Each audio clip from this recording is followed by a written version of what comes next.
So that's sort of everything we're breaking down in our first quarter. And now it's going to get into because we're face to face, having a face off. Connor and I are having two big debate topics tonight. We're going to have two possible friend arguments. We could even have a freight cup, which is a friend breakup, but we're going to get into our first one of the evening. Our big one tonight is we're going to take five NFL draft prospects that are um, big names. They're not quarterbacks and they're not defensives, but we're going to take five. We're going to take five players.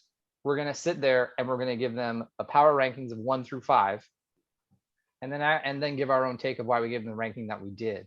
Stay tuned for our halftime hot take coming up later this Tuesday on Twitch on Friends Stream Sports, because we're going to then once again talk about these draft prospects. So Connor, who are the players we're talking about?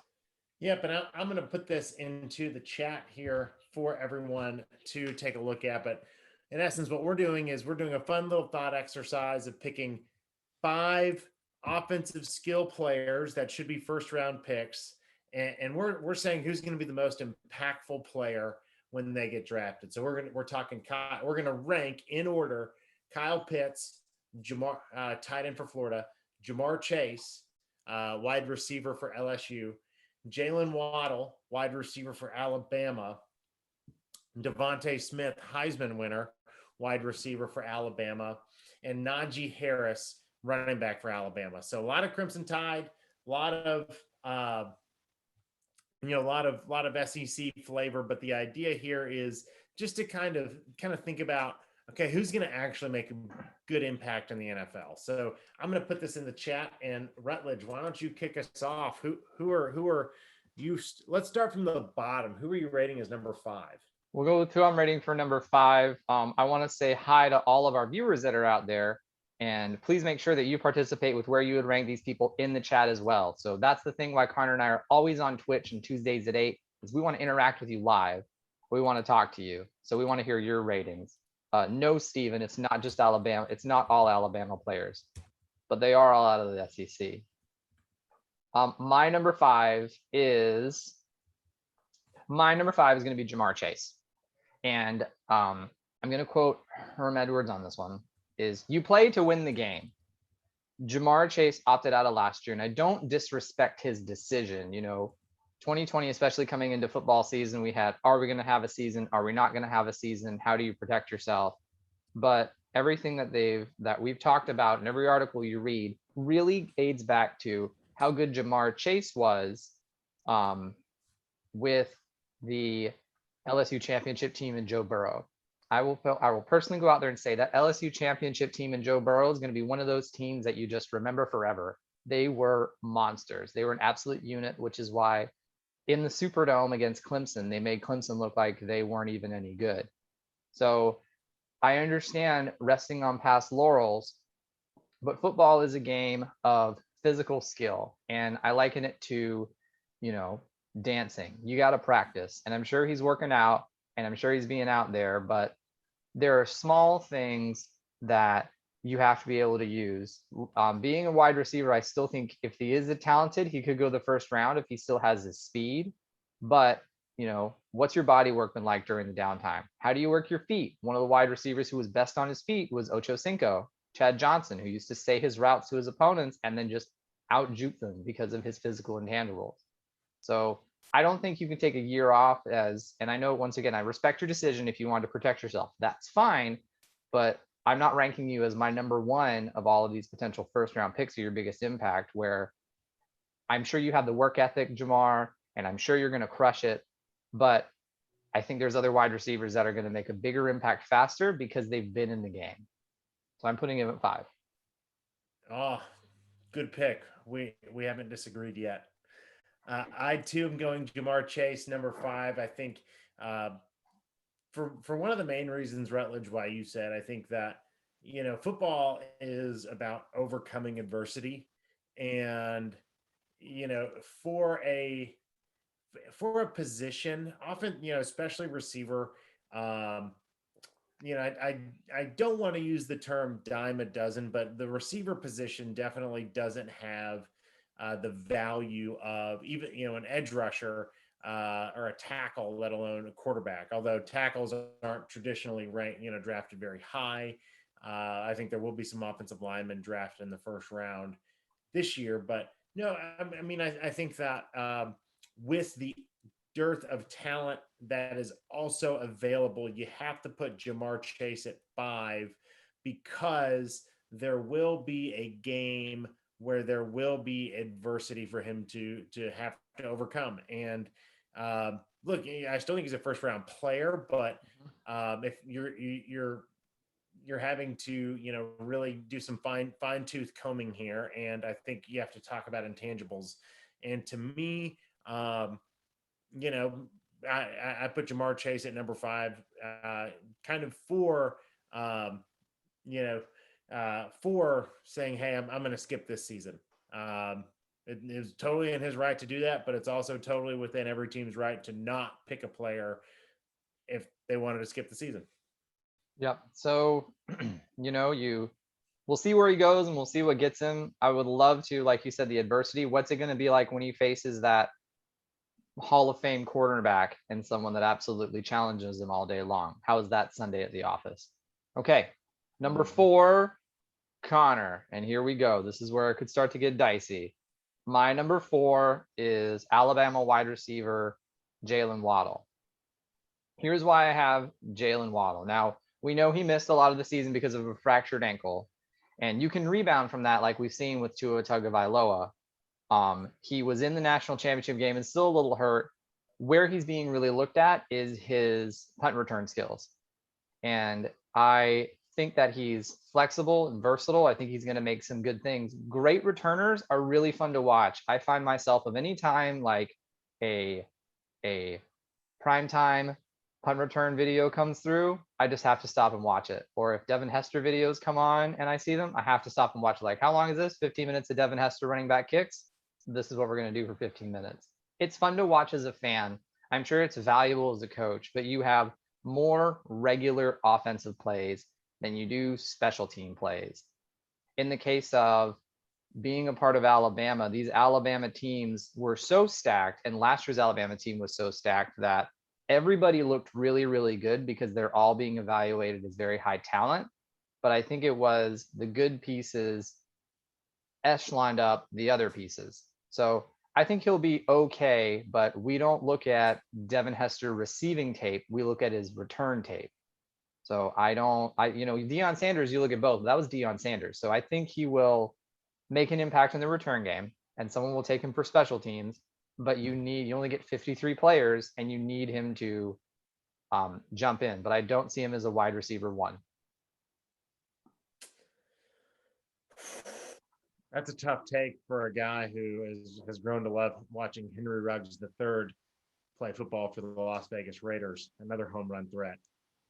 For my number 4, me and Veneros, we're agreeing here. I'm going Najee Harris, number 4. I think that here's why. Actually, when you're looking at teams and draft selections and places and things like that, I think that if the Patriots stay at number 15, Najee Harris could be a nice fit in New England. They had a bunch of players that got on defense that sat out 2020. They're getting all those players back. Sony Michel has a banged up knee. Patriots are going to be looking for offensive weapons. Traditionally, they've never gone big on, whenever they've drafted wide receivers high, those don't usually pan out. Even I found it really interesting. Najee Harris last year he had 43 catches for 425 yards, which works out to about 9.9 yards a catch on average. He nearly got a first down every time he caught the ball. Wow. And was a running back. So definitely, I think, very impactful. Now, I think that just the running back position, will work him down the chart a little bit. But I think Najee Harris has some opportunity to make some impact immediately in that Patriot system. As the Patriots have Cam Newton another year, going to be running the football more. Okay, well, I have Najee Harris at 3, and I didn't know we were going to get so dicey as much. And I'm going to quote a quote that you're going to hear any football fan ever say all the time. Run the ball. Think about, no matter where you are, someone's yelling run the ball in every single stadium or yelling a running back's name. You can never go wrong with taking a running back. Now, the fact that Najee Harris is so flexible, let's look back to the Super Bowl. Leonard Fournette was a threat in the backfield, but he was also a good extra receiving threat for Tom Brady to dump off to. Shaq Barrett has helped the Giants from being even more of a disaster because of how flexible he is. So I have him at 3. While this is not the power run downhill league of the 90s, the mid early 2000s, think about Todd Gurley, think about Marshawn Lynch. While they're not as dominant because they get hit so much because systems adapt and they're not as lengthy, I think a flexible running back can do really well. And Najee Harris wasn't all the time a run downhill. I would say that for an Alabama running back, he really showed that Steve Sarkisian and Nick Saban were doing different things, that he was a little lighter and a little faster. So I'm taking him at 3 for his flexibility and for his value, that he really made an impact for Alabama. And I think he's going to be able to bounce around the NFL really well. Nice, nice. Oh, run RTDB, no doubt, no doubt. My number 3, I'm actually going. Here's going to be a little controversy here. I'm going Devontae Smith. Devontae Smith, number 3 really? For me. Yeah, right. I think what's hard is the one of the things that impressed me so much about Devontae Smith that had me put him at number 3 above Ja'Marr Chase and Najee Harris. I remember watching in the national championship game. I mean, Devontae Smith is such a good route runner that he was getting wide open in the middle of the field, right?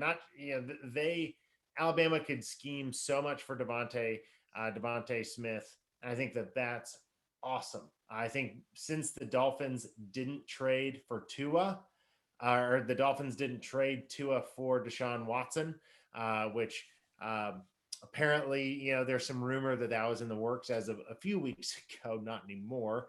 But I think that Devontae Smith could be a big impact kind of guy in Miami, and being able to do that right out of the chutes with Tua, more so from the standpoint of they've played in very similar systems. You get 2 guys together, kind of the same reason why folks are saying Ja'Marr Chase might get drafted by the Bengals, because he played with Joe Burrow. So, I'm going to save why my number 2 player is my number 2 player, but Devontae Smith's number 1, or Devontae Smith is number 3.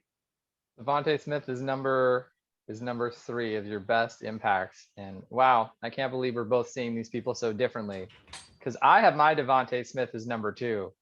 And let's not decrease what happened. He won the Heisman Trophy as a wide receiver in a quarterback-driven sport with Trevor Lawrence out there, who could have easily swooped it away, who has had an incredible college career.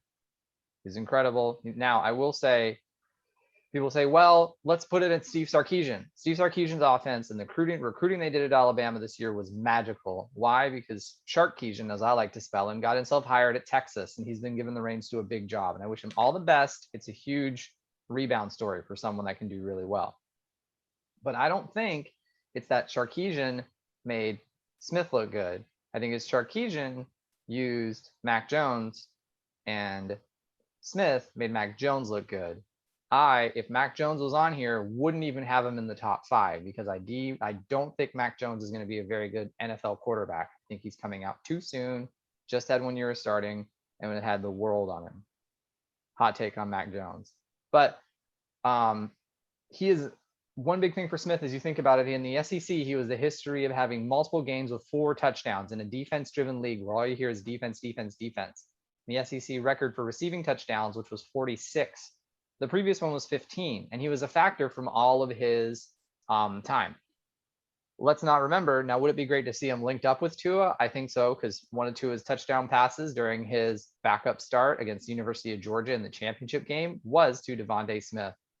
but I think he has high value. He has high work ethic, and he's even come out because people are bashing his size. And he said, we're not, to paraphrase him, we're not bodybuilders, we're not anything else. I'm a football player. If you need me to be a football player, I'm going to be a football player because that's who I am. I think today's league is about how fast you can get in front of the other opponent and how much physicality you have. And I think he has a lot of the pieces to make that work. So I value him a lot. And he's valuable. Yeah, that's why he's number 2. He's that valuable. Well, I will take your DeVonta Smith at 2 and trade you for Jalen Waddle. I think Jalen Waddle is going to have bigger impact right out of the chutes than DeVonta Smith. And here's the thing: we talk about how great all the Alabama players are, and they are all great. I think that, I posted today. Colin Cowherd had a segment that I commented on YouTube, and it was taking the top 5 quarterbacks, and it was what would their movie be? And I said Mac Jones would be Captain America and Avengers Endgame. Held his weight a little bit, but like definitely got help from his supporting cast. Like, you can't say he didn't, and the franchise as a whole. Here's the thing about Jalen Waddle: when he was on the field for Alabama, in lieu of a intergalactic amount of stars, Jalen Waddle still looked different than everybody else. He looked like a man among, not just a man among boys. He looked like a titan among men. And I think that, we talk about analytics a lot and getting open and this, that, and the other. And, Nick Saban's not going to have slouches, come play football for him. So, he's got, he's able to pick up offense and things like that. But to be able to stand out that much as it relates to a lot of other NFL talent, I think is going to translate really well and shows that Jalen Waddle is going to have an immediate impact probably for the Bengals. I will give you that Jalen Waddle. So you think that the Bengals are going to take Ja'Marr Chase and Jalen Waddle? I think that I think that the Bengals are going to take Waddle. All right, I think the Bengals are going to take Chase. Pardon me. Although I think Jalen Waddle is going to have a bigger impact than Ja'Marr Chase. I will definitely say if there's anything for Jalen Waddle, I'm not changing my pick on him. But if there's anything for him that he doesn't have with DeVonta Smith, is that there's no heat on him. He was, he was in the part of the team, he was there, but there's not going to be as much heat on him to perform. All the lights are not going to be on him as what DeVonta Smith does at camp with being one of the rookies coming up. But that leads to our number 1. And we've all named a bunch of players, but we're both missing one. So Connor, I'm assuming, unless you're going to go weird on me and say Mac Jones, that we both agree with the best non-quarterback offensive player in this draft is Kyle Pitts. Yeah, Kyle Pitts. Rutledge, I'll let you pontificate, but I'll read a couple stats here. Timed for 4.4 in the 40, broad jump of 10 foot 9 inches, 22.5-inch vert, wingspan of 83 inches. That 83-inch wingspan was the longest of any tight end in the past 20 years. As a comparison, Travis Kelce was a 4.6, 340, a 10.3 broad jump. Travis Kelce beat Kyle Pitts on the vertical, but had an 80-inch wingspan. I think tight end is if you get the tight end position right, that can really, really, really stress a defense. And I mean, this guy seems to have all the measurables and is a dang good football player. So Rutledge, give us. I gave the stats. You give us the color. Fill it in for us. We're so opposite. Is that because Kyle Pitts played for Florida and you just can't show love to a Gator even after they're done and on their way? I did just show love to Kyle Pitts. I know you showed you. I will pontificate for you, Connor. So here's the thing about Kyle Pitts that I know Connor and I agree on is he's very much being touted as just one of those once in a lifetime, or if not just very, very good tight ends. And I will pick up what you said and agree.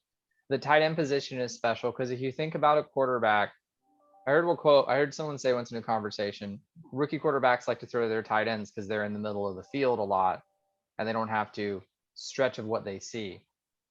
If you really think about and look back on some teams, some Super Bowl runs are all with really good tight ends. Tom Brady had Gronk. The Chiefs had Travis Kelce. Even Zach Ertz was on the Eagles when they made their run. You know, Tony Gonzalez was on the Falcons when they at least got to the championship game. Drew Brees had Connor, help me, I just blanked on who Drew Brees had forever in New Orleans, who was his very famous tight end. Oh, that was not Greg Olson. He- Oh, why am I blanking on him? He went to Miami. He I played know. basketball. If you know it, or Steven, I know you're out there, drop in the chat. New Orleans Saints tight end. Left to get some contract money, bounced around to Seattle. I think he's still in Green Bay, Yes. but you know what I'm talking about. So my point of it all is that the tight end position is very special. So Kyle Pitts is going to be very special. And whoever gets him is going to really have a weapon that hopefully he lands in there's a franchise that'll use him well. There's a lot saying Atlanta, and Atlanta's really trying, but they seem to only really like to put their talent on the receiver position. Now, I think they're not going to leave Matt Ryan, and I don't think they need to, but we'll see if he doesn't get squandered in his time in Atlanta. So Kyle Pitts. Kyle Pitts, chomp chomp for Kyle Pitts, Connor. Woohoo.